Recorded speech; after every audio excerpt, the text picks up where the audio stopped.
Hey everyone, today we'll be doing our series on run-based Andromeda with Inversificator. This is a series where I play the same run-based Andromeda deck, kind of. Well, here is the standard list, one that you would expect from a run-based Andromeda. However, depending on the meta and the matchup, there's some cards that you can swap around to add more tech cards and to prepare yourself better for the meta. And indeed, throughout this series, I'll be tweaking my decks to experiment, and as a result, most of the time, the deck that you see in the gameplay video is not exactly the same as that that you see on the screen right now. But what I like you to focus on is not so much the cards themselves, but rather how I play them and the matchups that I face. So this series will be much more gameplay oriented rather than deck building oriented, and I think this is an important aspect to focus on. Whether you are a seasoned competitive player or whether you're someone who likes playing, the less competitive, maybe more janky decks, but good gameplay fundamentals are still important, and this is hopefully something that I can illustrate throughout this series. So let's get into today's game.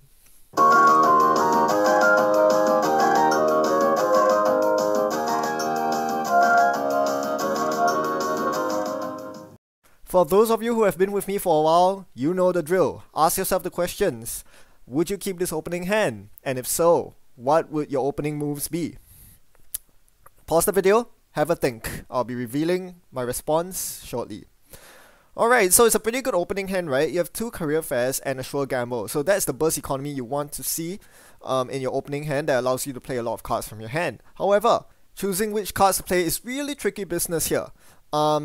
Because you can't really play Temujin, because your opponent will easily seal up the central that you directed the Temujin at. Therefore, you won't be able to liberate the credits. On the other hand, if you don't career fair the Temujin, then there's very few cards you can actually really play from your hand. So most people would probably play Sure Gamble, career fair Earthrise, drop the Aaron Marin, and have one spare click to do nothing, which doesn't seem very ideal. So I propose doing this instead. Click 1, career fair Temujin on Archives, make 2 runs to get 8 credits, and then career fair the Earthrise. So this is one of the subtle advantages of starting with 2 career fairs in your hand. I'm not sure how many of you noticed this, but if you have 2 career fairs, you can reliably career fair out 2 resources for 2 clicks and actually go down to 5 cards in hand. Therefore, you don't need to discard any of your important cards at the end of your turn, which is very crucial. This leaves you with 2 free clicks, which is very crucial if one of the resources that you just installed was a Temujin contract. That way, you can liberate 8 credits of it, and you are coming out ahead. You have good money, you have resources installed, and you don't have to ditch any of your important cards from hand. This opening play also forces my opponent to respond with an Ice on Archives unless they want me to get really rich, which is very good for me. I think I like my opening play here. And indeed, things look good for me because my opponent took the last turn to draw filter with Jackson because they couldn't find any ice. As a result, I'm able to get more money off my Temujin. While my opponent tries to shuffle their agenda spanning R&D with Jackson, let's look at our hand and see what we want to do. So right now, we immediately identify 2 playable cards. We have Aaron Marone and Mongoose. Both are the cards that you want to drop on the table ASAP. Mongoose because it protects you against snacks, and Aaron because, well, if you steal agendas, you get Aaron counters, which is something which is always nice. So obviously you want Aaron on the table ASAP. Once you start running, you want to have Aaron up. Now my opponent does find Ice on Archives, which is good for my opponent. And yeah, I did play the Sure Gamble last turn. You could make the case that that's not an optimal play. What I could have done, because I wasn't going to exceed hand size anyway, what I could have done was to run Archives one more time to get 4 credits of Temujin instead of taking 4 credits of Sure Gamble. That way, yeah, I would be able to get my second Temujin in play that much faster. You see the second Temujin in my hand. Now, I face check Archives here because that I needed to respond to the Sundew threat. I think most of you would have done the same. Choosing servers, obviously you choose Archives because firstly, a crick on Archives right now is irrelevant, and secondly, because you have an Temujin director at Archives. Why would you pass up the chance to get 4 credits? Unfortunately for me, my opponent does reveal the DNA tracker on Archives, which kind of hoses me. I took 3 net damage, and then I'm taking another 1 more now as I run through the Yugura and R&D, sniping off my second Temujin and seeing a crick. So right off the bat, I was crippled very heavily. Those cards in my hand that were sniped by the net damage were cards that I really wanted to keep. 2 account siphons, 1 Temujin, and I think a career fair. Nope. You'll notice before I made the run on Archives, I played Career Fair daily cast because I knew that if I were to take net damage, I did not want to lose the daily cast. That may or may not have been a mistake. Because yeah, having a Siphon and or Temujin would be really nice right now. So here I install Aeneas Informant because I'm up against RP. I expect my opponent to have some density of assets. This is why you would play RP, so that you can play assets out in the open and it's tougher for the runner to contest them. Also because of the click compression that the reduced number of clicks the opponent has to contest your Caprice servers. But that aside, right now my objective is to find my decoder. I have all my breakers except for my decoder. I just need to keep digging for it. So in the meantime, I do actually concede some tempo to my opponent as they find a second Jackson Howard and are able to seal off HQ, making it very difficult for me to actually get to my opponent. So here I need to start contemplating, do I go for the Jackson? It feels like I really should, but which server do I attack? It's very possible that all servers have very spiky ice, except for HQ. With my opponent only on 5 credits, it seems like it's not a bad idea to actually run HQ here because they don't have the threat of rezzing DNA Tracker. But in any case, my woes were elevated when I spent first click to draw and found special order. So that basically settled my entire turn for me. I got the Inversificator out and now I can start running at my own will. Meanwhile, my opponent reveals they spend influence on a commercial bankers group. This is rather alarming and something that I need to deal with right now. So let's see. Running is now pretty good and I do want some money because I don't have Desperado up, so I'm going to run through Yagura here, directing the Temujin at it, knowing that I can break it. So breaking for 2 credits and getting 4 credits in return is a pretty good trade, especially when it comes with the laundry. I do that again. Seeing the same celebrity gift, this is mostly for the Temujin money. I want to liberate as many credits off it as possible before my opponent re-ices R&D. Then I go to trash the commercial bankers group. You'll notice that I did not opt to use Inversificator's ability here because I wanted the cheap Yagura to stay on R&D. That's pretty obvious. With Temujin Director on R&D, I want R&D to be the server of these impedance, so it only makes sense to keep the Yagura there.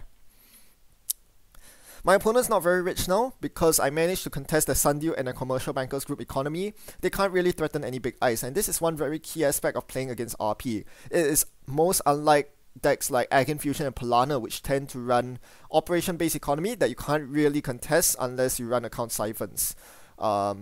Against RP, you can actively contest the economy by simply suppressing the Sundews and bankers, and this is exactly what I plan to do. Because I know that in the late game, I cannot contest their big ice. DNA trackers are not something I like to face. In fact, if there's anything, I would love these DNA trackers to be remaining on irrelevant servers like Archives right now. Now, I'm running R&D here, and I use Inversificator to swap Yagura as the innermost ice on HQ. This is because I am looking to position myself into a situation where I can start assaulting HQ. I immediately liberate the Iron counters here. As Andromeda, you usually want to save 2 Iron counters for an account siphon. However, knowing that the early net damage sniped off 2 of my 3 account siphons, thanks DNA Tracker, I know that the chance of me landing a siphon in the next few turns is very slim. I may as well put my Iron counters to good work right now. Besides, this is a Jinteki deck. It's probably not going to tag me, so I don't really need Iron counters. Nor is it a flatline deck, so again, I don't need Iron counters to survive a surprise flatline. In any case, I draw into Employee Strike, which is going to be useful against RP's ability, and I draw a Dirty Laundry as well for maximum economy. I now suppress my opponent's economy further by forcing them to rest and remote ice. They choose not to, so I'm just going to bid 0 on this Caprice side game here. They seem very reluctant to defend the server, and being so poor, you can see how it is advantageous to apply pressure while they're poor and to clear out the Caprice remote, which is usually not that easy to do as criminal. So yeah, always leverage the opportunities that your opponent presents you when they are poor. My opponent being on 7 credits, they knew that they probably couldn't rest whatever ice that was protecting the remote and defend with the Caprice side game at the same time. But that was quite a bad tempo swing for my opponent because not only did they rest the Caprice, they failed the side game as well. I think if I were my opponent there, I would have chosen not to rest the Caprice side game at all. Because if you're not willing to defend the Caprice by bidding on the side game, you may as well just let the runner trash it and then reinstall it with a Friends in High Places or by drawing a second Caprice later on. Now I'm gonna Dirty Laundry HQ here, and I believe I should be able to get through most pieces of ice. I've accounted for Chiyashi and DNA Tracker. It turns out to be a DNA Tracker. So I'm going to blow the DNA Tracker apart with Inversificator. Well, it's not getting destroyed, but I'm going to redirect it somewhere else. Now, unfortunately, usually I will send it to Archives, but the Archives ice is another DNA Tracker, so this is rather pointless. I need to decide between R&D and the remote. The reason why I want to shift Big Ice away from HQ is obvious. Criminals excel at HQ pressure, and given that my opponent has used most of the Jacksons up, the agendas will start flooding in hand, and they can't really score it because I'm placing too much pressure on them right now, and they do not have a Caprice or Batty in the remote. So I feel comfortable with leaving the thick ice on the remote, knowing that I can get to it later on if need be. Yeah, and I access a fast track from HQ. Yeah, note that my opponent might feel like this is a prime opportunity to score an agenda because I'm low on credits and because I need to run a central server before running the remote. But note that I do have Employee Strike in hand, so if my opponent decides to jam an agenda, my turn will be play Strike and then run the remote straight, and maybe eat the DNA Tracker subroutines if I have to.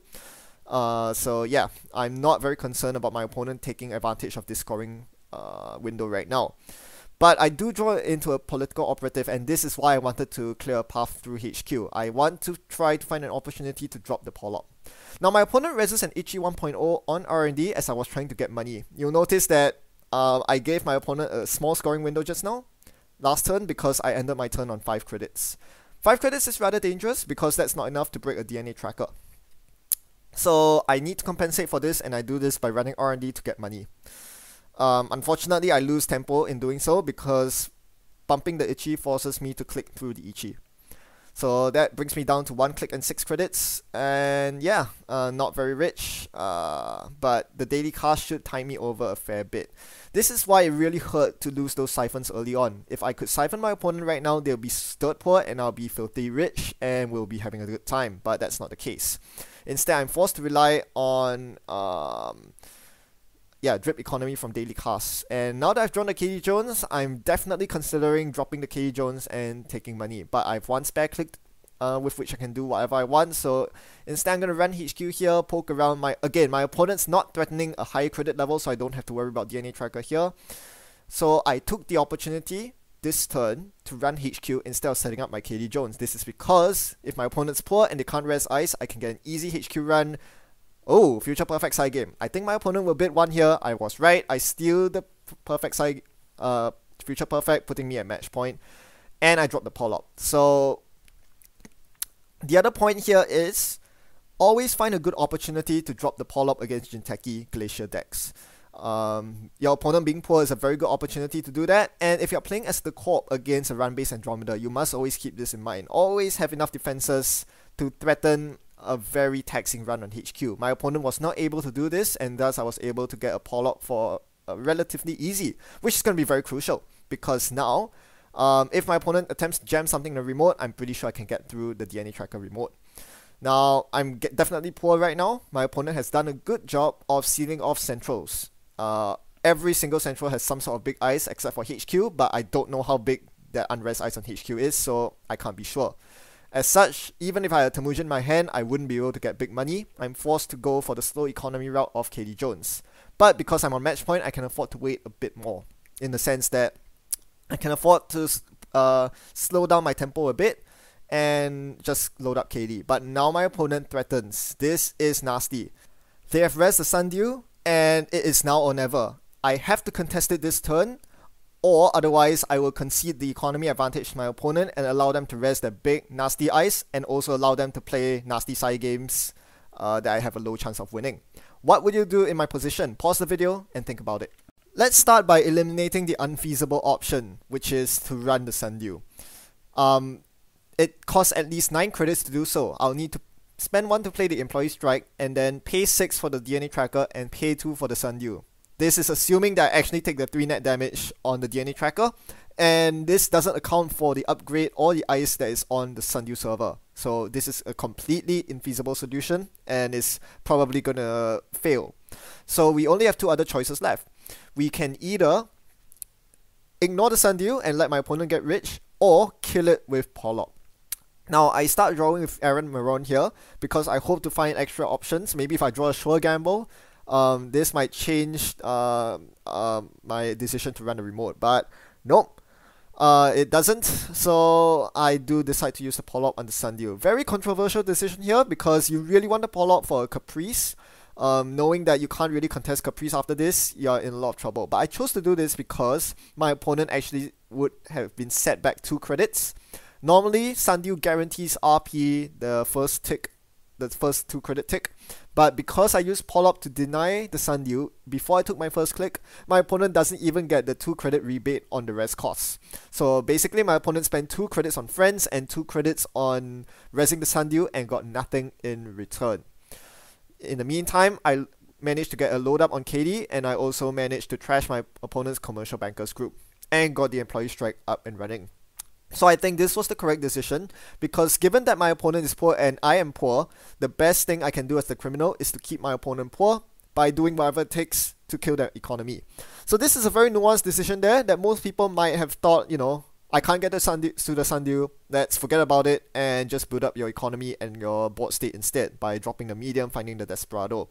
But I think I made the right decision here. With a bit of flexibility, I was able to identify that Polop could be used on Sundew, and that was very helpful in delaying my opponent. As you see here, my opponent is so poor.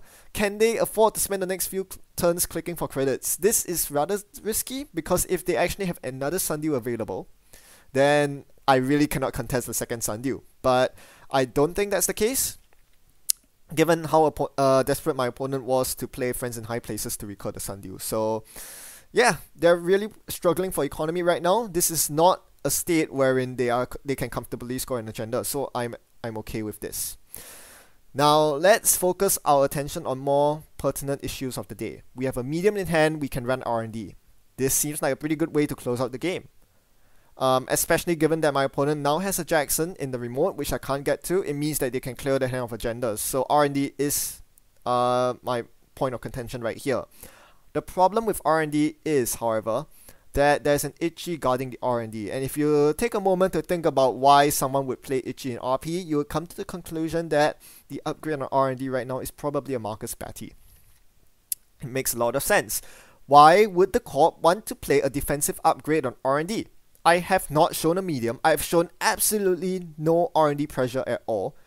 Wouldn't my opponent rather defend HQ, worrying about a legwork or a siphon? Wouldn't my opponent rather defend the remote, knowing that that's their win condition? The fact that they put that upgrade on R&D means that it has to be a Marcus Batty, and that conveniently explains why my opponent's running an Itchy 1.0. As criminal, you don't really have a lot of options for this, at least not until Earth Scion, where Inversificator became a thing. So yes, my next objective is not actually to drop medium run R&D, but it's actually to find a code gate to inversificate onto R&D. That is actually my next goal. Here I continue loading up KD.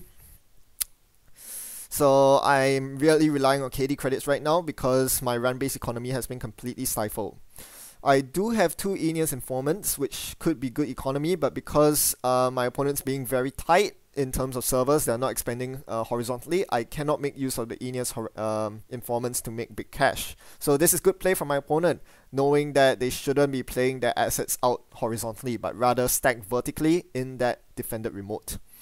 Things are going to get quite hard. Thankfully, my opponent showed me a celeb gift, which revealed that they have no agendas in hand. So I know that HQ isn't really the target I'm looking for in terms of getting agendas. I find an account siphon and I immediately go for it here.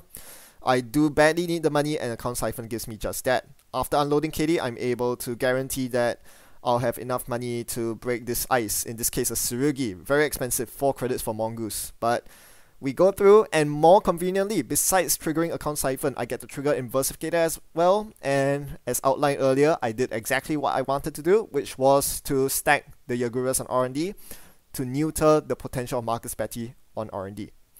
Now, this is not the time to go tag me, so I need to spend the last 2 clicks removing tags. Or is it? I'm thinking, screw it. Screw the tags, I'm going tag me. Run R&D here. It's now or never. Normally, I would clear tags, but I know I'm on match point. So if my opponent decides to spend the next turn trashing all my resources, they're just going to outright lose because, well, I'm going to dig their R&D very, very deep. So yeah, I'm taking advantage of the fact that my opponent's relatively poor and that I don't really need my resources anymore to run R&D. I allow my opponent to look at the top card of R&D. I do not want to spend 4 credits breaking R&D ice when I can only be spending 2. And even though it means that my opponent can bottom any agendas they find, at least I'm getting medium counters. So this is a threat my opponent has to respond to immediately by re-icing R&D. But instead, they choose to play hedge fund and trash 2 of my resources. So this makes my next turn very easy. I'm just going to dig R&D right now. So once again, I'm going to allow my opponent to bottom their agenda, the topmost card, twice. Again, if you are multi-accessing R&D, you can let the first subroutine of Yagura fire because the corp can only guarantee that the topmost card is not an agenda. They cannot guarantee that any cards following it are non-agendas. So I can keep going for the accesses. I see Kakugo, Snack, and Snack. I go once more. And I see Kakugo, Snack, and a Kakugo. Wow, no agendas. Very unlucky. I spent my last click to draw. I would hit KD here, but because I'm tagged, my opponent trashed the KD, so that's not an option. Now, a very good move for my opponent here would be to either purge or to put Kakugo on R&D, giving me a limited number of runs on R&D. Given that my stack is running out of cards and I have no way to bypass the net damage on Kakugo, putting Kakugo on R&D seems like a very good idea, and indeed my opponent seems to do that. So I'm going to run R&D here, show the Kakugo. Thankfully, it's only 1 credit to break, so I don't have to worry about my credit pool so much. I just have to worry about having only a finite number of runs on R&D remaining. But I get to see a lot of fresh cards. Let's see what my opponent has in store for me. Snack, Kakugo, Marcus Batty. I choose not to trash it here because I want to trigger Aeneas Informant, and I see Excalibur. Goodness me, where are the agendas? I'm going to run again. This time, I'm probably going to trash the Marcus Batty. I do not want to give my opponent a Marcus Batty. So, let's access again. Snack, Kakugo, Marcus Batty. I still trigger Aeneas Informant here. I want the economy. And I see a Sundew. It's okay, I can give my opponent Sundew at this point. And I'm asking myself, where the hell are the agendas? I draw into a legwork and I'm like, should I legwork my opponent? But they showed me that they didn't have agendas earlier. So, being very confused here, I'm just going to draw another card. And then suddenly it started hitting me. I think I know where the agendas are. They are not in R&D, they are not in HQ. Yeah, my opponent has a Jackson on the table. I think that should make things pretty obvious. Mistakes were made. What I really should have done was to run DNA Tracker first on Archives. So yeah, mistakes were made. My opponent resists Sundew, which I immediately contest. That was a big mistake from my opponent. You don't play Sundews on the open like that against someone with Employee Strike. And my opponent allowed me to fuel my economy by running Commercial Bankers Group twice. I finally go for one final run on R&D. Once again, taking a net damage. At this point, my cards don't matter. I have my entire rig up. I just need to see one winning agenda. Snack, Kakugo, Marcus Batty. This one's going in the bin. Excalibur, Sundew. My opponent can keep that. They're not getting a Sundew up. Commercial Bankers Group. My opponent can keep the economy. I'm just going to trash it when you play it. Last card is a hedge fund. Bloody hell, yeah, apparently my old self still hasn't realized where the agendas were. Now I do. Now I'm typing in the chat. I say I know where the agendas are. Mistakes were made. Yes, I need to clear Archives first before running R&D. Whoops. So things get really awkward now because my opponent smartly resets the medium. With no counters on it, what do? I'm kind of lost here. Running through that DNA Tracker is going to be very expensive. Thankfully, I spent the last turn taking a lot of money from Aeneas Informant. So, yeah, I'm going to play Dirty Laundry here, but not on the server you expect. I'm actually going to run R&D here. This is solely to get the 1 medium counter. I'm even going to let my opponent fire the Yagura because it doesn't really matter. If my opponent bottoms something, I'm going to be able to reset it by running Archives next turn. My plan is to run Archives next turn. This turn, the objective is to load up on medium counters so that I have enough accesses next turn to outright win. I did not want to run Archives first because by running archives first, I leave myself open to the possibility of my opponent. Actually, I can't really explain it. I probably should have just ran archives first, followed by a bunch of runs on R&D. But either way, my opponent really cannot afford to purge here. Otherwise, I'll just keep running R&D again. And yeah, so they just click for credits because they were so poor. So now I can finally put my plan into action. Run archives, paying the whole lot of money just to inversificate the DNA tracker. I'm not going to inversificate it, I'm just going to break it. And force my opponent to use a Jackson. So this way, when I do run R&D, I actually get 3 fresh accesses. I guess this is why I ran R&D first, because last turn I was able to get 2 fresh accesses off R&D. This turn, by forcing the R&D shuffle with Jackson, I now can get 3 new fresh accesses, which should help me close out the game. Additionally, because every access counts from now on, because the number of runs I have on R&D are now really limited, by my card pool more than my credits, I decided to not let Yagura fire in full this time, and I finally find the NAPD that allows me to win the game. Couple of things we want to look at in our post-game analysis. Firstly, Aeneas Informant, which I haven't talked about a lot. Well, after I went tag me and my opponent trashed my Kitty Jones, trashed my Aaron Marone, but left my Aeneases alone. Partially because they didn't have the tempo to trash it, but boy, did they put in a lot more work than the KD or the Aaron would. In fact, you could say that my opponent actually trashed the wrong resources.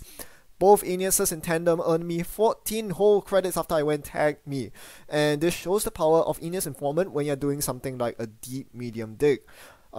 Deep R&D multi-access is the best used by far. That synergizes with Aeneas Informant, because that way you see a lot, especially in asset dense decks, you see a lot of cards in R&D that you probably don't want to trash, but you're getting X credits every time you access one of them, where X is the number of Aeneas Informants you have installed. Furthermore, it also gave me money when my opponent decided to play a commercial banker's group in the open. That was just free money for me. So yeah, never underrate this Aeneas Informant. It's actually pretty good if you can get the medium digs going in your deck. Now, gameplay wise, even though I won the game rather handily, I think there was some points of improvement that I could have made. Maybe you have spotted this as well, but if not, let's take you through a couple of these points. Firstly, as I said earlier, I was too tunnel vision on R&D, and for like 3 whole turns, I neglected the fact that Jackson was on table and that there could be agenda stash in archives. This was a huge no-no, and something that can easily lose you a lot of games in real life, in tournaments, if you're not wary of it. I definitely should be more observant of it, and it just doesn't seem like there were agendas in archives. Like the DNA tracker on archives kind of, deters you from running it, but you always have to consider that as a possibility, and I failed to analyze that when looking at the board state, plain and simple. This is something I need to be more mindful of in future games. Secondly, I think as criminals, you're supposed to play aggressively and run loads, but in my case, I think I may have been over-aggressive in the early game. Remember when I hit the DNA tracker on archives and lost 2 siphons? Well, that can't be helped. Sometimes you do have to gamble that your opponent did not find the big ice that hoses you, and given that I was forced to run because I needed to kill my opponent's Sundew, I think that DNA tracker run was the right call, even though it was the wrong outcome. I was happy with the decision that I made there. However, my real problem is that on the second click, instead of going straight to Treasure Sundew, I decided to take a detour to R&D, seeing that my opponent was only on 1 credit, to get a free access. Now that is just plain disrespectful. I did not respect that my opponent might be running Yagura, which was the one piece of ice in the entire card pool that would completely wreck me. Not only did it snipe the key Temujin in my hand, causing me to have economy issues for the rest of the game, more importantly, my opponent got to see the top card of the deck, which basically means that I wouldn't be getting Aaron counters from it. There was absolutely no reason for me to run R&D there. Sure, I can get free access, but how valuable is free access comparing to setting up your board state and drawing the decoder you need to get past all these nasty code gates? I think that single access was not going to be very useful, especially considering that I did not have Desperado, I did not have a Temujin on R&D, I did not have security testing on R&D. There was very little, if no reason for me to run R&D at all, other than to maybe snipe an agenda. What are the chances of that to get 2 Aaron counters? It was rather foolish of me, and I paid the iron price for it. So yes, there are definitely ways in which I could have improved my game, and it's these small details that make the difference between a good player and a great player. It's not all about playing the coolest decks, it's about knowing how to pilot them too. I hope you've learned as much from this gameplay analysis as I have. Thanks for watching and happy net running. I'll see you next time.